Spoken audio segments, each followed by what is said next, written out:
시청자 여러분 안녕하십니까? 제주와 미래연구원 송창우입니다. 제주와 미래연구원과 한라일보의 공동기획으로 제주의 정책 대안을 점검하고 시민들의 제안 정책을 토론하는 작은 변화 제주를 바꾸다 시간입니다. 여러분, 제주 해안에서 발견된 플라스틱 쓰레기 가운데 가장 많은 비중을 차지하는 것이 바로 삼다수란 사실을 알고 계십니까? 물론 시장 점유율이 높다는 반증이기도 합니다만 그에 따른 사회적 책임 또한 무거울 수밖에 없다는 게 환경단체들의 지적입니다. 이제 기업들의 친환경 행보는 생존 문제나 다름없는 시대가 됐습니다. 제주도민의 기업, 제주개발공사도 최근 탈플라스틱 고를 내걸고 친환경 경영에 팔을 걷어붙였습니다. 오늘 제주개발공사의 친환경 경영 비전, 그 안에 어떤 내용이 담겨 있는지, 어떤 과제들이 남아있는지 집중 논해보겠습니다. 이를 위해서 토론자 두 분 모셨습니다. 김정도 제주환경운동연합 정책국장님 나오셨습니다. 안녕하십니까? 그리고 강경구 제주특별자치도 개발공사 품질연구본부장님 나오셨습니다. 네, 안녕하십니까? 자, 본격적인 토론에 들어가 보겠습니다. 먼저 강경구 본부장님, 친환경 경영 비전에 도민들의 기대가 큽니다. 그 안에 어떤 내용이 담겨 있는지 좀 얘기해 주시죠. 예, 우리 제주개발공사는 그 친환경의 이 삼다수가 친환경의 기준이 되자라는 슬로건으로 이번에 친환경 비전을 발표를 했는데요. 그 2015년 2월 15일자로 우리 2030 제3다수 그린홀 프로세스를 발표를 했습니다. 그 내용은 앞으로 우리 공사가 이제 무라벨 출시를 시작으로 친환경 용기 및 패키징 연구를 바탕으로 해서 2025년까지는 우리 페트 사용량을 25%까지 줄이고 2030년까지는 페트 사용량을 50%까지 줄이자는 그런 전략을 시행을 하고자 합니다. 한마디로 우리 제3자 친환경 정책을 말하면 최대한 플라스틱 사용량을 줄이지 못하면 재활용을 하고 자원 순환을 잘하고 그 다음에 재활용이 어려운 경우는 그 탈플라스틱 소재를 개발해서 대체해 나오고자 하는 게 되겠습니다. 네, 김 부장님, 이번 삼다수 정책 자체가 좀 늦은 감이 있지 않은가요? 그렇습니까? 전 세계적인 트렌드로 보자면은 약간 늦은 감은 있다고 생각은 합니다. 그럼에도 불구하고 국내에서는 좀 앞선 편이라고 생각을 하고요. 또 특히 이게 삼다수가 지금 생수 시장의 40% 정도를 점유하고 있는데 이런 점에 있어서 다른 업체들에게도 굉장히 큰 여러 가지 메시지를 줬다. 특히 필요성이나 이런 부분에 있어서 인식시키는 계기가 되어줬다라는 부분에 있어서 굉장히 환영할 만하다고 생각을 하고요. 물론 부족한 부분도 없지 않아 있을 겁니다. 그렇기 때문에 첫 술에 좀 배부를 수 있는 건 아니라고 좀 생각을 하고 어쨌든 가장 중요한 거는 공사 차원에서 이번에 내놓은 어떤 선언들을 얼마만큼 챙겨나갈 것인가에 대한 의지에 좀 달려있지 않나. 의지와 실천질 부분. 네네, 그게 가장 큰 관건이지 않나 생각합니다. 본부장님, 이번 추진 배경에 대해서 좀 얘기해 주시죠. 네, 일단은 우리가 환경 정책적 그 측면을 이제 살펴보면 그 환경부가 탈플라스틱 정책 추진이라든가 어떤 환경 정책에 대한 강력한 드라이브를 걸고 있고요. 그다음에 경제 행사를 보더라도 요새 무라벨 제품도 나오고 생분해성 용기도 나오고 해서 여러 가지 다양한 친환경 제품을 출시를 하고 있습니다. 그다음 고객의 입장에서 보면 어떤 이런 이슈 속에서 아무래도 고객들도 어떤 친환경 제품에 대해서 판매하는 기업, 그러니까 좋은 기업에 대한 구매 패턴을 구매를 할 것이라는 상황이 될 거고요. 그런 면에서 우리 공사는 앞으로 이러한 친환경 정책에 적극 호응하고 고객의 요구에도 부담해서 어떤 좋은 기업으로서 삼다수를 보다 프리미엄 기준이 더 강화하고 앞으로 지속 가능한 성장을 하기 위해서 이렇게 추진하게 되었습니다. 이미 대기업이라든가 글로벌 기업들은 친환경 정책, 친환경 어떤 경영 같은 것이 이제 생존 문제이지 않습니까? 어떻습니까, 저희 주세는? 기본적으로 친환경이라는 게 이제는 필환경이라고 얘기될 정도로 굉장히 중요한 시대가 됐고요.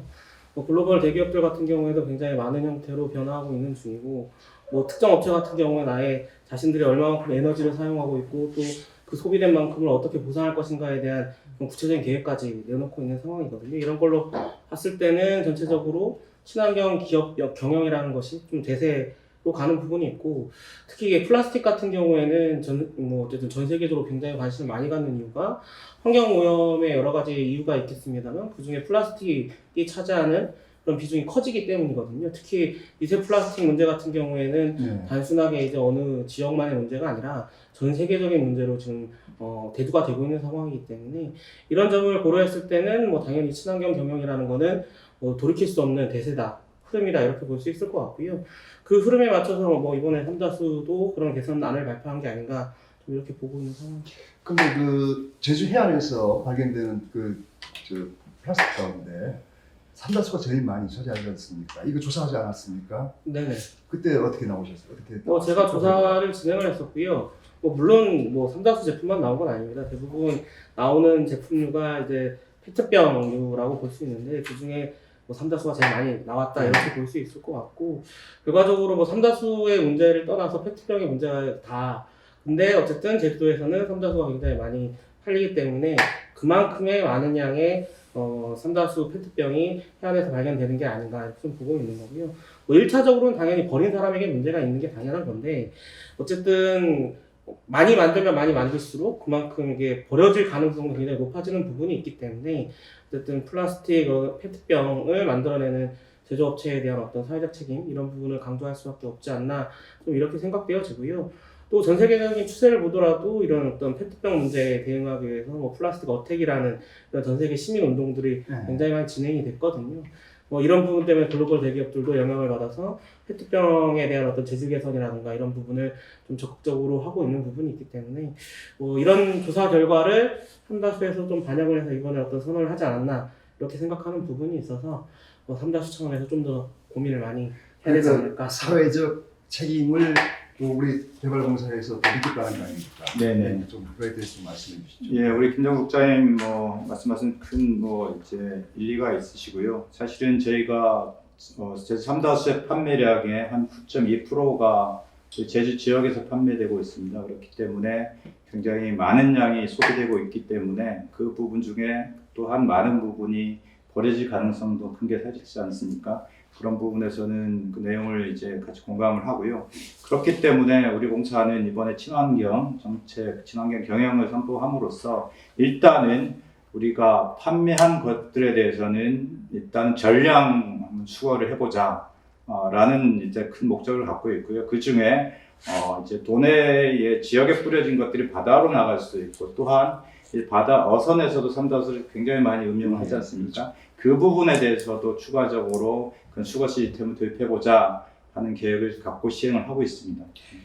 우리가 이제 삼다수 하면 이 라벨 자체가 문제가 있지 않습니까? 네. 이제 무라벨로 나간다고 하는 거가 있는데 네. 그거에 대해서도 좀 설명해 주시죠. 예, 지금 환경부가 이제 무라벨에 대한 이제 권장을 하고 있고요. 특히 우리가 팩 단위로 이제 포장해서 2리터 같은 경우는 6개죠. 팩 단위로 포장해서 판매하는 경우는 이제 개별 단위의 낱개에는 이제 아무런 이제 라벨 붙이지 않고 팩 포장에만 해도 된다는 부분들이 이제 나왔기 때문에 우리 공사도 그러한 어떤 정부의 친환경 정책에 적극 호응할 필요가 있고요. 그런 의미에서 우리가 무라벨에 대한 판매를 6월 달까지는 최대 1억 병까지 할 계획을 갖고 있습니다. 다만 사실은 어떤 우리 제주 삼다수의 강점이 어떤 수원지에 대한 어떤 강점, 그리고 브랜드 인지도가 높다는 부분이 있는데 그런 면에서는 사실 불리한 것도 사실입니다.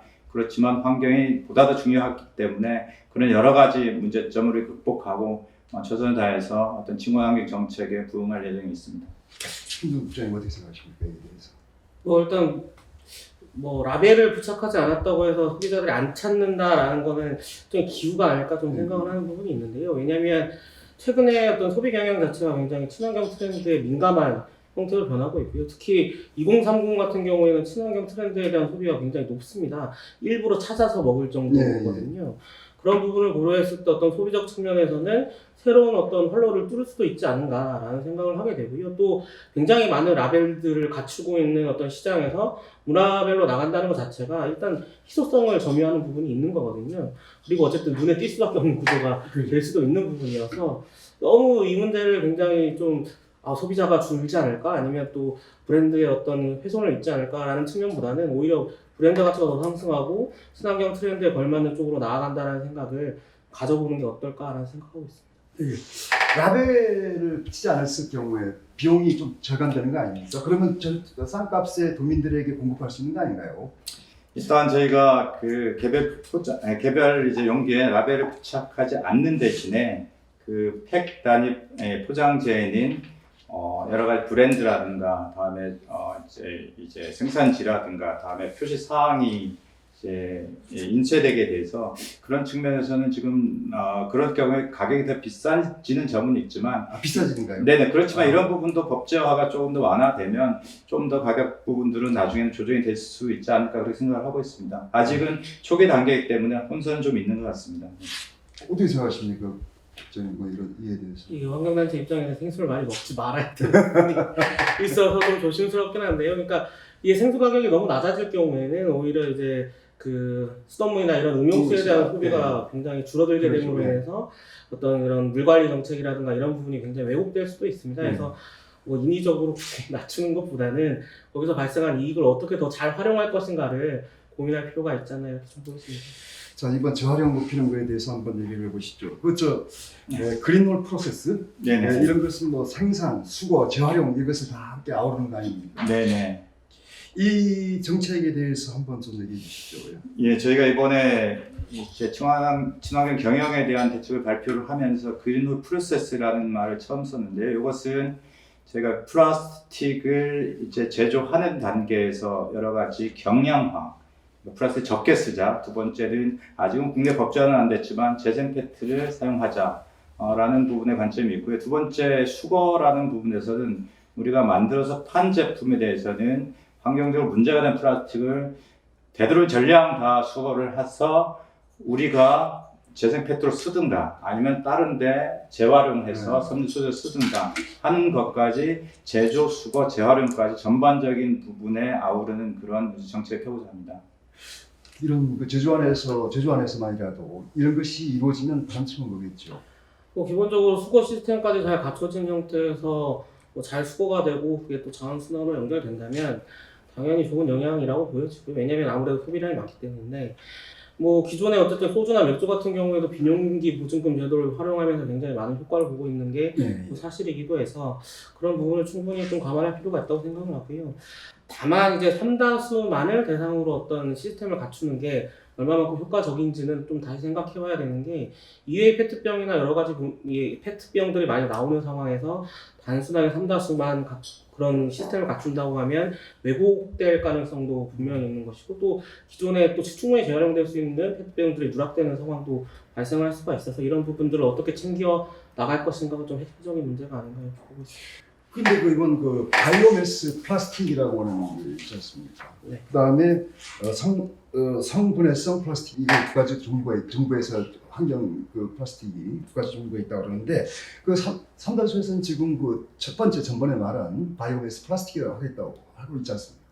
이것에 대해서는 어떻게 생각하십니까? 일단 생분해성과 바이오매스에 대한 설명이 좀 필요할 것 같은데요. 생분해성 같은 경우에는 특정 조건만 되면 분해가 되는 플라스틱이라고 보시면 될 것 같고 바이오매스 같은 경우에는 기존에 있는 플라스틱 재질과 더해서 거기에 이제 바이오 성분, 천연 성분을 가미하는 형태거든요. 그래서 6대4가 됐든 3대7이 됐든 이런 형태로 만드는 건데 어쨌든 생분해성 같은 경우에는 특정한 조건이 필요하기 때문에 그 조건을 충족하지 못하면 실질적으로 생분해가 안 될 가능성이 있고요. 그것이 또 하나의 오염을 초래할 가능성이 있어서 이에 대해서는 굉장히 큰 고민이 필요한 상황이라고 좀 얘기가 되고 있고 바이오매스 같은 경우에도 바이오매스만 따로 분류돼서 재활용이 되지 않는 이상 다른 플라스틱과 섞이거나 이럴 경우에는 재활용을 방해할 수도 있는 부분이고 현재 바이오매스 같은 경우는 재활용 기술이 높지 않다 보니까 실질적으로 대부분 소각되는 형편이거든요. 그래서 이 부분을 적용하는 것이 물론 이후에 굉장히 큰 기술적 발전이 분명히 있을 것이고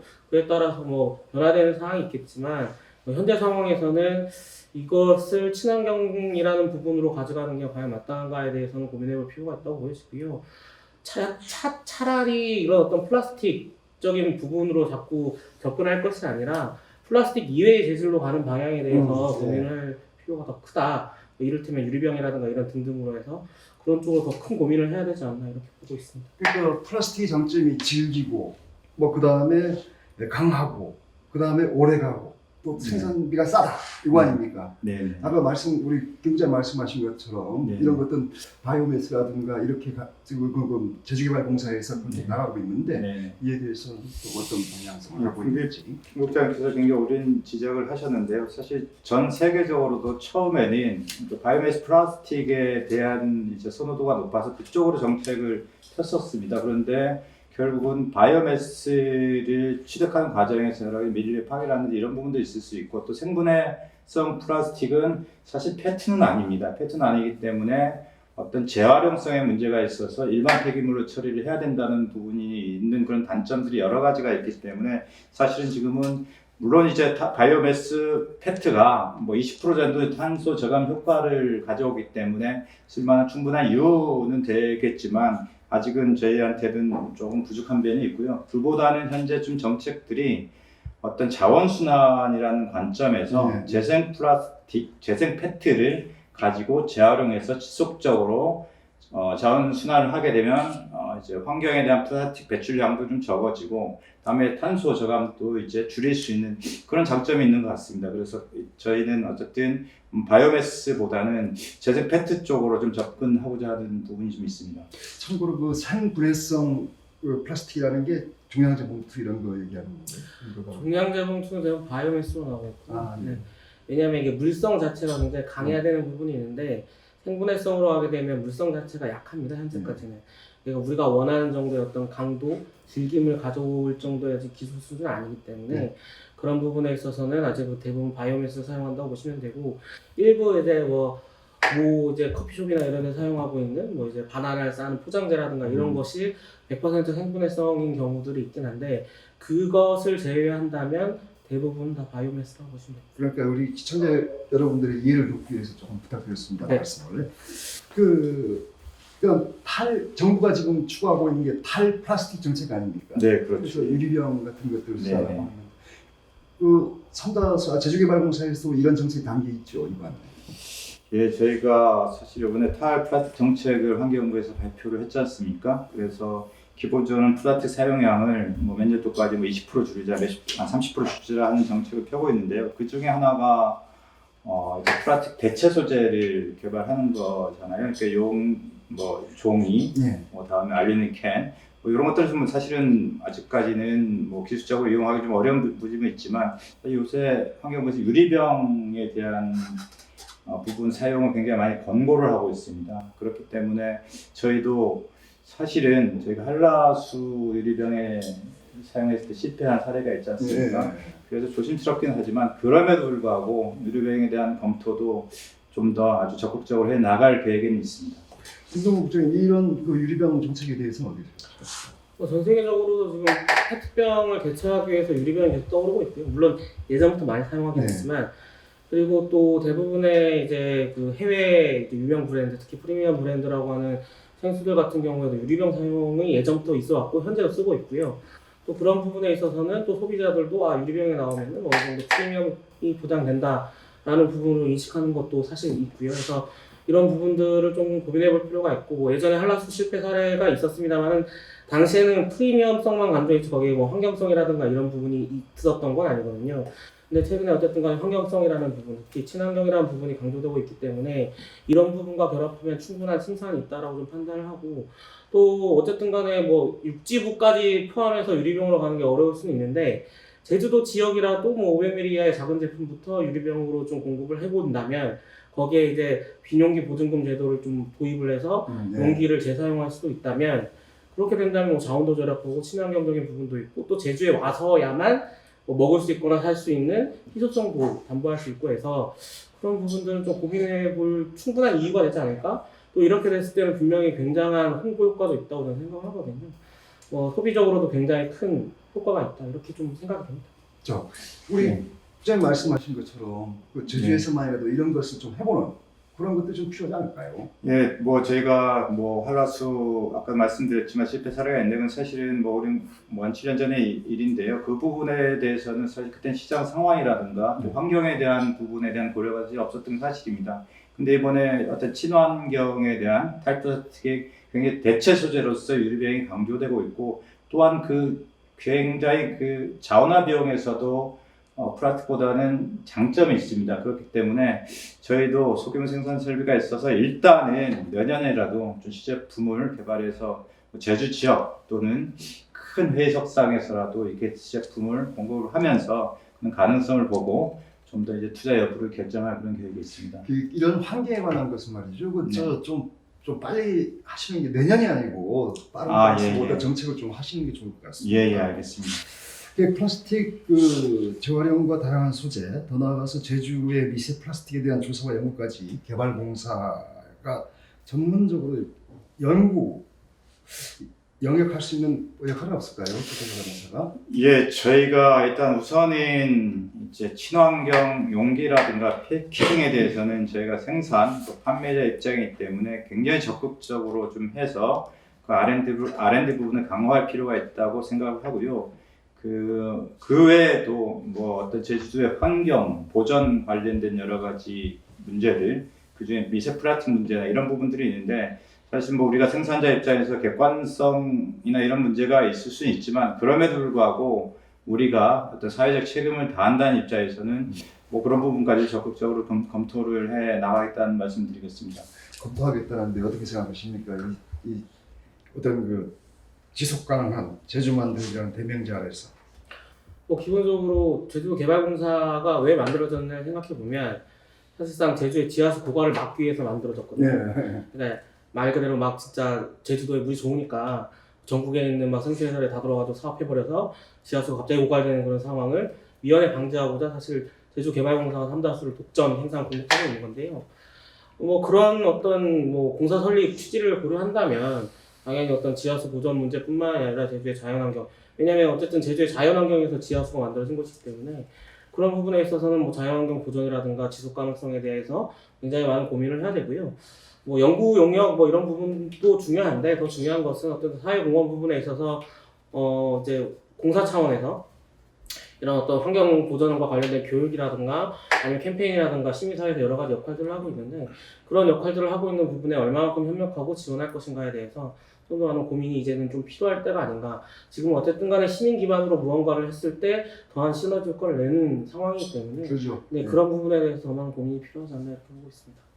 어떻게 생각하십니까? 이 환경단체에서 생각하십니까? 예, 뭐 일단 우리가 제주도의 도민의 기업이지 않습니까? 그리고 어떤 도민의 자산인 삼다수를 생산해서 부가가치를 창출하고 있기 때문에 어떤 우리의 지하수뿐만 아니라 제주도의 환경을 보존하는 데도 저희가 반드시 일조해야 된다는 생각을 갖고 있고요. 여러 가지 무슨 연구 영역들을 검토해서 그런 분들을 적극적으로 수행해 나갈 수 있도록 하겠습니다. 이제 이렇게 보면 우리 플라스틱 자체가 이제 플라스틱 얘기에서 좀 한번 조금만 더 들어가 생수병 얘기하다가 좀 플라스틱 좀 들어가 보면 플라스틱 자체가 재활용되는 게 많지 않거든요. 전부 버려지는 게 한 79%가 전부 버려진다고 하는 얘기거든요. 그러면 삼다수뿐만이 아니고 다른 문제도 있을 거란 말이죠. 이것을 좀 줄이기 위해서는 이 시민들이 어떻게 해야 될 것이다. 뭐 기본적으로 가장 쉽게 할 수 있는 실천 방법은 이제 일회용 플라스틱을 최대한 안 쓰는 거라고 생각되어지고요.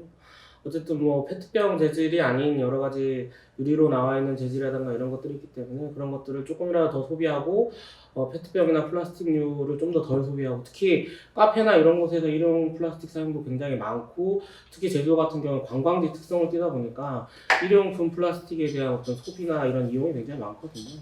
뭐 이런 부분에 있어서 일회용 플라스틱만 좀 줄이더라도 또 여기에 도민뿐만이 아니라 우리 국민들 특히 관광객들의 의식이 좀만 더 올라와서 좀 줄일 수 있다면 사실 굉장히 큰 변화가 있을 거라고 생각되어지고요.